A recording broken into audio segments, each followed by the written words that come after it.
Selamat pagi, Assalamualaikum warahmatullahi wabarakatuh. Berjumpa kembali dengan Budi Raharjo di Padepokan Budi Raharjo. Kita mulai dengan ngopi dulu. Bismillahirrahmanirrahim.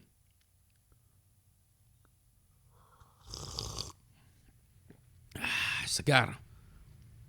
Ini kopi tapi gelasnya gelas teh kali ini.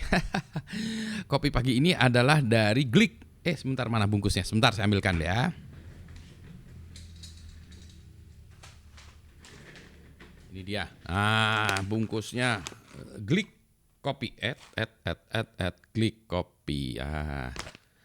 Dari Gandok Gondola Lembang. Ini kopi Lembang. Ya, natural. Sedap nih. Pokoknya sedap lah. Terima kasih Mang Odong. Kopinya. Ya, nih kopinya. Ini asik, nanti saya tambah lagi nih kayaknya.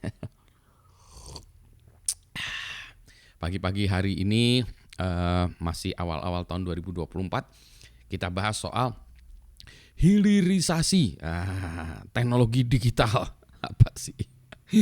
Rame-rame orang ini ya, gara-gara Mas Gibran ngomong kayak gitu ya. Hilirisasi ada teknologi informasi. Ini kacamata saya ya. Beda mungkin pendapat saya dengan Mas Gibran, beda dengan pendapat orang lain beda, tapi ini adalah versi Budi Raharjo. Hilirisasi teknologi informasi. Ada nggak? Banyak orang yang tertawa. Wah, nggak ada gini. Ada.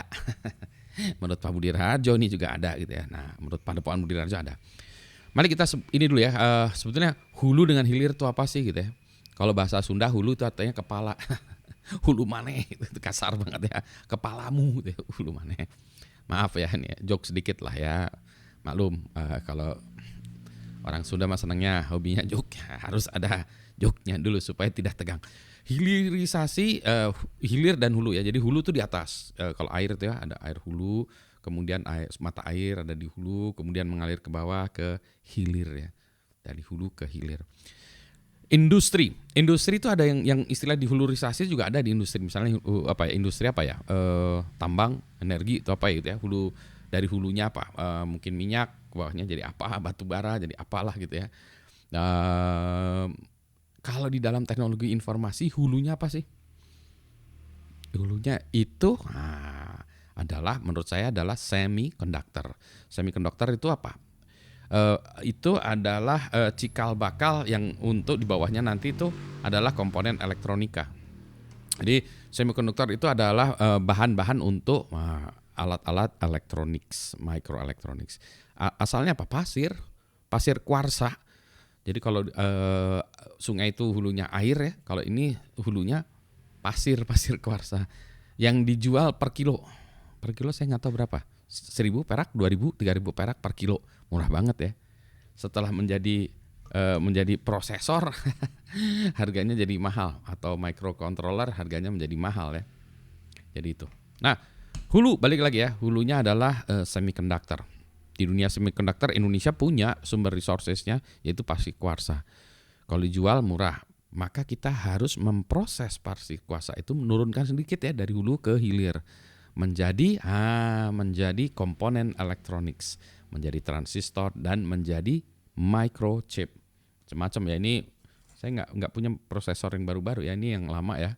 Yang model-model kayak gini ya, ini yang lama ini. Saya lupa ini. Ini 8255 ini microcontroller lama ya, ini yang ini lama. Microcontroller lama masih gede gitu ya. Makin lama makin kecil. Ini saya lupa apa ini. Ini saya bongkar dulu ya. Ini sebentar ya. Saya bongkarkan supaya kelihatan aja nih ya. Bentar. Saya bongkar dulu nih komponennya. Yang ini buatan Cina yang ini. Buatan Indonesia bisa nggak? Bisa lah. Tuh ada prosesornya kecil banget di tengah-tengah tuh. Microcontroller sini kecil banget. Ya. Nah, jadi menjadikan komponen itu. Kalau tadi per kilo mungkin 2.000 perak gitu ya, kuarsa kalau udah jadi komponen gitu, per kilonya menjadi bisa jutaan ya. Jadi memang beda sekali ya. Jadi dalam value change-nya itu memang turun, kalau makin turun harganya tentu saja per kilogramnya menjadi lebih mahal gitu ya. Tetapi dari proses dari tadi pasir kuarsa kemudian dimurnikan segala macam ya menjadi wafer, menjadi silikon segala macam itu turun segala macam itu memang tidak mudah dan investasinya mahal. Makanya di Indonesia tuh harusnya ada pabrik semikonduktor. Ya, kalau kita bicara soal kemandirian, pusat air kan yang penting tuh ya. Kalau kita punya sumber mata airnya penting itu karena kalau dikuasai oleh negara lain atau gerombolan lain ya kita di hilir kan kita sangat bergantung pada hulunya. Maka penguasaan hulunya tuh harusnya menjadi penting juga ya. Jadi itu menghulukan kalau kemandirian.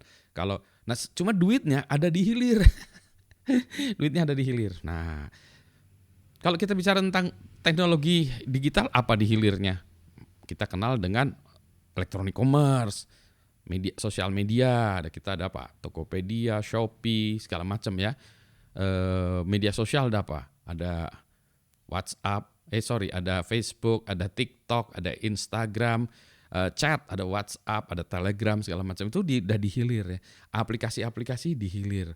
Ya, jadi face detection, recognition, AI segala macam itu udah dihilir di bawah. Di atasnya adalah hulunya tuh tadi ya semikonduktor. Semikonduktor turun sedikit jadi komponen-komponen elektronika, microelectronics dan lain sebagainya. Saya tahu gitu karena bidang keilmuan saya adalah microelectronics, VLSI, very large scale integration, IC design dan seterusnya. Jadi bidang keilmuan saya, PhD saya di bidang itu. Ada teman-teman saya yang di bidang semikonduktor ada. Saya setelah di TSM masih lebih hilir dari semikonduktornya, saya desain chipnya. Jadi kerjaan saya dulu adalah mendesain yang kayak gini gitu ya. Memang harusnya saya kerjanya di Silicon Valley, tetapi saya karena suka Bandung, suka Indonesia, saya balik ke Indonesia. Dasar orang Indonesia. Turun lagi ya dari situ. Dari situ mulailah komputer ya. Jadi kalau komponen-komponen begini aja belum jadi apa-apa, maka muncullah menjadi komputer. Jadi kalau kita hulunya dari tadi ya, ulut lagi ini harusnya digambarin ya. Itu turun lagi semikonduktor, microelectronics, kemudian dari teknologi komputer, ilmu-ilmu komputer, buat komputer, rekayasa komputer, soal arsitekturnya. Maka kita dulu zamannya ada apa? IBM PC, Apple, semuanya itu komputer ya. Sebelum itu masih ada lagi ya, ada Motorola, ada segala macam. Jadi di situ tuh teknologinya luar biasa buat chip, buat komputer, menjadi package produk IBM PC. Nah, sekarang yang Anda pakai tuh MacBook Pro ya, itu komputer ya, jadi turun jadi komputer. Kita harusnya bisa juga. Iya, kita kalau dibilang kita sebagai industri untuk merakit komputer, harusnya bisa merakit komputer.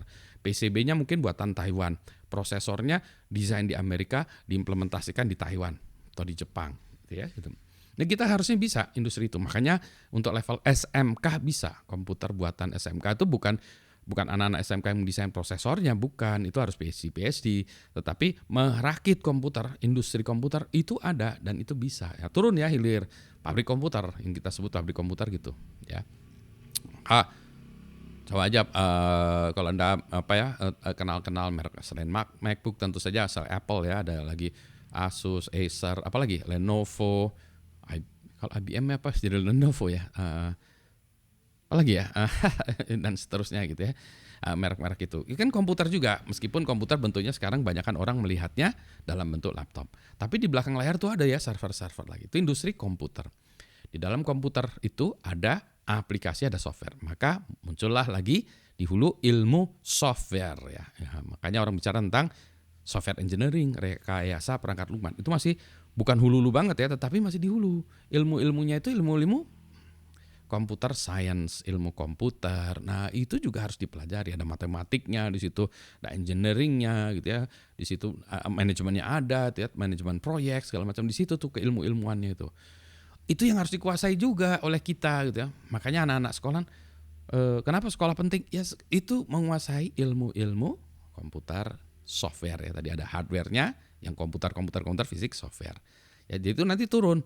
Makanya kita punya aplikasi TikTok segala macam itu dari ilmu software.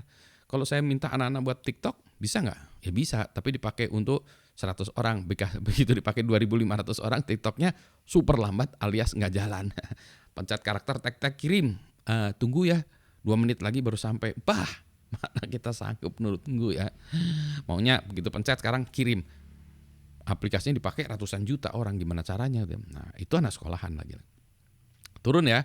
Jadi tadi ada udah bukan paling hulu banget ya, tapi udah agak di tengah situ tuh masih ada ilmu komputer hardware ya, ilmu komputer software. Ada lagi telekomunikasi di situ ya. Maka di situ ada ilmu-ilmu telekomunikasi yang dulunya mungkin telekomunikasi hanya telepon, kemudian sekarang ada telekomunikasi data di situ. Gimana kita munculnya nanti ke bawahnya internet ya. Kan itu telekomunikasi kan nggak hanya internet aja, ada lagi yang macam-macam ya telekomunikasi yang lain-lain kan ya. Itu ya di situ. Nanti ada banyak macam, maka muncullah teknologi nanti ke bawahnya ada 2G, 3G, 4G, 5G, 6G, 73G itu ya di bawahnya. Nah, itu di situ ya bawahnya lagi. Nah, kita bisa itu sebenarnya harusnya bisa. Dan ada itu ya.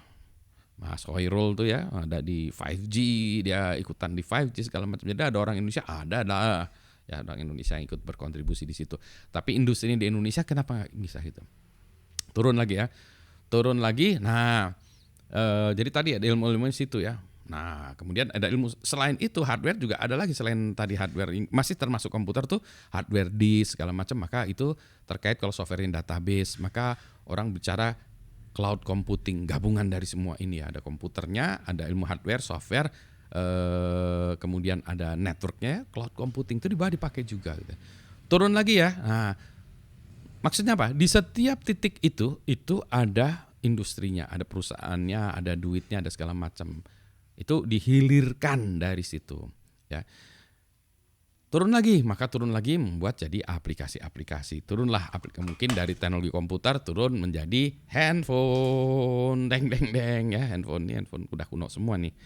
Padahal masih dulu ini handphone berapa ya? Udah kuno ya. Turun jadi gini hardware. Jadilah begini hardware ya, hilirisasi itu dari atas turun situ. Dari situ itu turun menjadi aplikasi di dalam ini, aplikasi ini Anda nonton YouTube, aplikasi segala macam software turun lagi gitu ya, turun lagi. Nah, itulah. Di ilmu lagi di sini ada lagi ilmu-ilmu yang lain, orang bicara tentang teknologi-teknologi baru quote unquote ya, ada IoT, blockchain, AI segala macam tuh ada tuh. Itu masih agak udah turun ya dari tadi, tapi agak belum sampai ke dalam aplikasinya sedikit gitu. Nah, dari situ bisa nggak kita hilirkan lagi? Blockchain bisa dihilirkan. Orang bicara tentang cryptocurrency. Ada yang benar, ada yang enggak, ada yang main-main. Secara teknologi blockchain benar. Secara bahwa itu dibuat untuk jadi aplikasi yang penipu-nipuan atau aplikasi yang benar, ada blockchain itu ya. Jadi blockchain ada. Sama Internet of Things juga ya. Yang ini nih sebenarnya bagian dari Internet of Things sebetulnya. Kalau ini development bird ya untuk main-mainan. Tapi Internet of Things itu yang ada. Contoh nih ya untuk yang ngecek darah kita ya, atau jam tangan kita ya. Jam tangan saya mana nih? Jam tangan saya. Nah, ini ya jam tangan saya juga. Nah, ini sebetulnya masih termasuk Internet of Things ya, ini gitu ya. Masa kita nggak bisa buat aplikasi di sini sih? By the way dulu saya diketawain. Jadi ini ceritanya, saya ngopi dulu. Tahun 87, 88 ya. Awal-awal tuh zamannya waktu handphone masih ngetopnya Nokia yang pisang gitu ya. Jadi saya waktu itu buat proposal. Proposalnya saya kasihkan ke Nokia gitu. Saya bilang saya ingin membuat software untuk handphone. Diketawain dong. Handphone katanya nggak bisa. Handphone nggak bisa dibuatkan software. Software yang ada di handphone itu hanya bisa dibuat oleh pabrikan. Kenapa? Karena pada zaman itu handphone memorinya kecil. Kalau harus memprogram di bytecode ya, assembly atau bahkan machine level gitu. Aplikasinya juga terbatas pada zaman itu. Kalau kita lihat handphone ya, handphone hanya bisa memuat 100 nomor. Karena memorinya kecil, hanya bisa 100 nomor kalau handphone. Kalau sekarang ini memorinya jauh lebih besar dari memori MacBook saya bahkan gitu ya. Anyway, nah dulu aplikasi untuk di handphone tidak ada, diketawain saya itu. Saya bilang saya membuat aplikasi, nggak ada gitu. Sama dengan kalau Anda sekarang bilang saya mau buat aplikasi di ini gitu ya, ketawain. Memang bisa buat aplikasi di jam, bisa lah jam. Ya. Ini juga nanti kemampuan yang akan melebihi kemampuan handphone ya. Orang bicara tentang edge computing. Jadi itu ya, itu udah dihilir banyak sekali sekarang aplikasinya segala macam. Nah, balik lagi pertanyaannya. Hilirisasi teknologi digital dari ujung sampai bawah ada. Oh iya, masih ada lagi nih.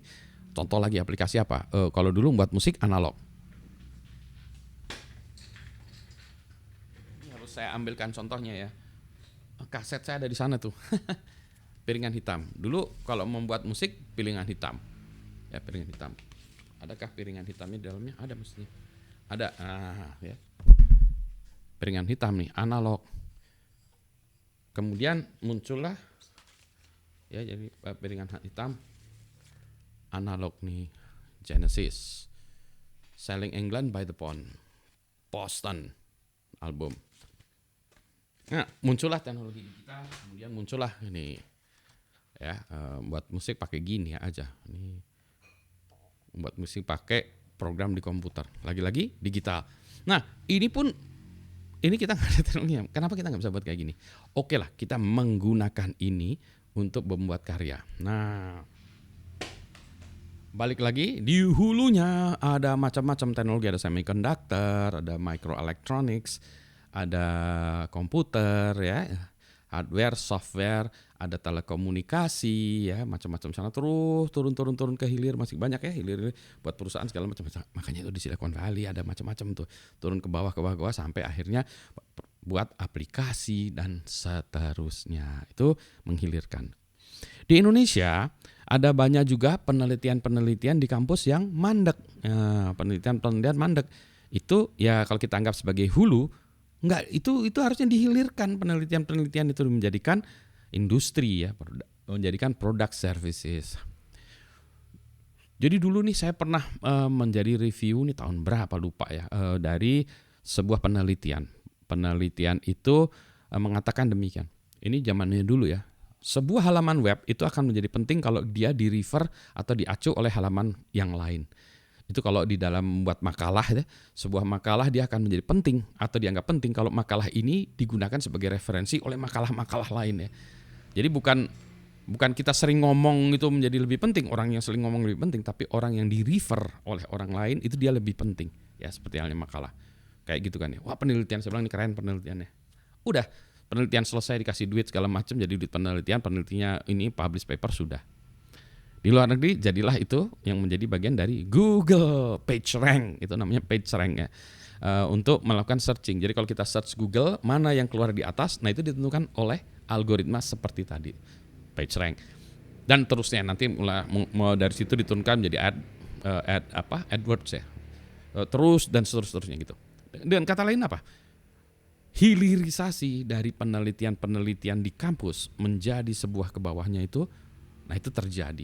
Ya. Nah di kita juga tidak ya, itu yang kita juga harusnya bisa melakukan hilirisasi penelitian-penelitian di kampus tadi menjadi nggak gampang, tidak gampang. Itulah sebabnya saya juga paling nggak suka berteori-teori terus banyak omong. Wah ngomong-ngomong gini-gini, wah ini harus gini enggak.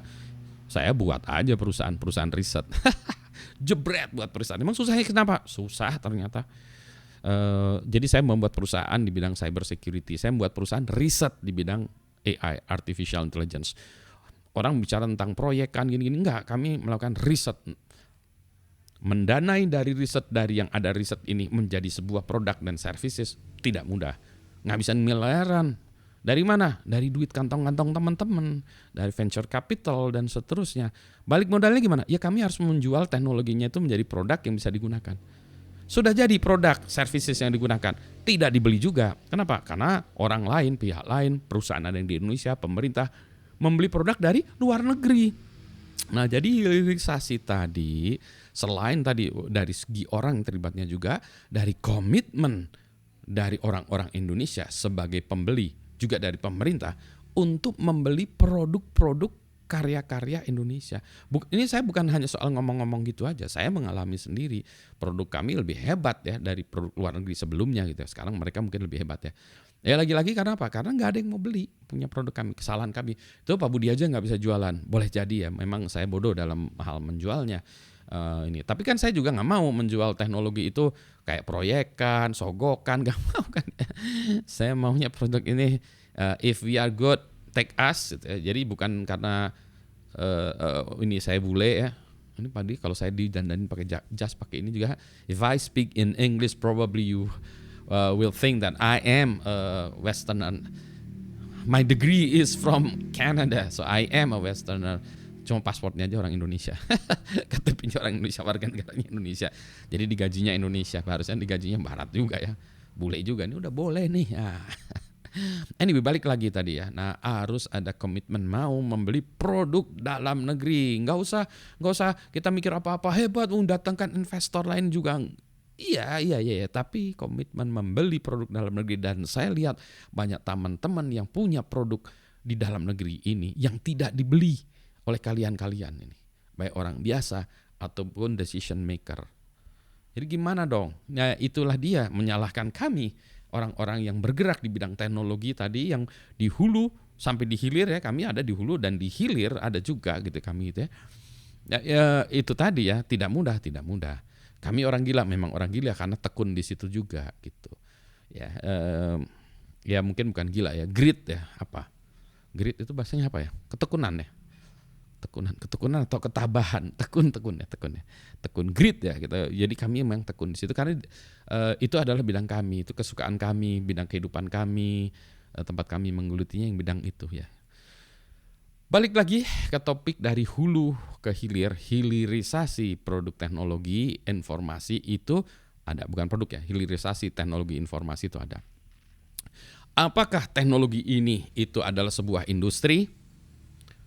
Ya, contoh, coba Anda search ya, dipakai search engine ya, mau pakai Google, pakai Bing ya. 10 perusahaan dunia yang memiliki kapitalisasi terbesar adalah apa? Market cap terbesar. Ini sebentar saya cek ya. Ini saya live aja ya, sebentar saya pause sebentar. Nah, ini ya, saya tampilkan ini kan saya nge-search ya, biggest market capitalization ya, biggest companies in the world by market capitalization, ini perusahaan terbuka gitu ya. Kalau Anda lihat ya, yang minyak cuma satu, Saudi Aramco aja ya. Yang lainnya Apple, teknologi informasi, Microsoft, teknologi informasi, Saudi Aramco, ini minyak ya. 4, Alphabet, Google, teknologi informasi. 5, Amazon, teknologi informasi. 6, Nvidia, teknologi informasi. 7, Meta, ini Facebook Group, teknologi informasi. Berkshire Hathaway, ini finance ya. Warren Buffett ya, ini beda lagi ya. Tesla teknologi juga ada teknologi informasinya ya di situ, macam-macam ya. Nah ini saya nggak tahu nih. Pharmaceutical ya, Eli Lilly and Company, pharmaceutical ini topnya. Jadi ini balik lagi poin saya apa? Teknologi informasi adalah industri, bahkan terbesar tadi dari 10 itu 7 ya yang enggak kan, Aramco, itu ya, Berkshire ya, dan ini LLY ya tadi ya, 3 itu. Jadi 7 dari 10 teknologi informasi semua. Artinya apa? Teknologi informasi, hulu hilir teknologi informasi, dan itu kebanyakan hilir semua tadi ya, bangsanya Apple segala macam gitu. Tapi dia tentu saja invest di hulunya. Anyway, Nvidia tuh perusahaan yang membuat GPU ya, GPU card. Jadi dia udah agak dihulu sedikit ya, Anyway, itu udah kepanjangan ya saya. Jadi nanti mungkin bosan juga Anda mendengarkan. Tapi ini adalah penjelasan hilirisasi teknologi informasi versi Padepokan Budi Raharjo. Kita ngopi lagi. Semoga sehat semuanya ya. Assalamualaikum warahmatullahi wabarakatuh. Gak usah berantem ya. Lebih enak ngopi. Nah, ini kopinya luar biasa. Asik banget ya. Alhamdulillah.